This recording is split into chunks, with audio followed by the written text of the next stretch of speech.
सदर मुमलिकत आसिफ अली जरदारी की बीजिंग में चीनी हम मनसब से मुलाकात। इक्तिसादी राहदारी से इलाकाई रवाबित और मुश्तरका मफादात को आगे बढ़ाने पर इत्तेफाक। सदर शी जिनपिंग ने आसिफ अली जरदारी और पाकिस्तानी वफ्द के एहसास में अशाइया भी दिया।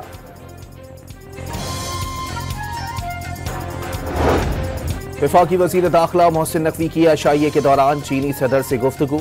पाकिस्तान में चीनी शहरियों की सिक्योरिटी और दहशतगर्दी के खिलाफ इकदाम से आगाह किया। असलहे के अंबार से गुर्बत खत्म नहीं होगी, भारत होश के नाखून ले। वज़ीर आज़म शहबाज शरीफ का आज़ाद कश्मीर असेंबली से खिताब। भारत को नतीजा खेज मुज़ाकरात का मशवरा। कश्मीर की खातिर 3 जंगें लड़ी, 10 मजीद लड़नी पड़ी तो लड़ेंगे। Army chief general Asim Munir का पैगाम। कश्मीरियों के साथ हमेशा खड़ा रहने के आज़म का आदा।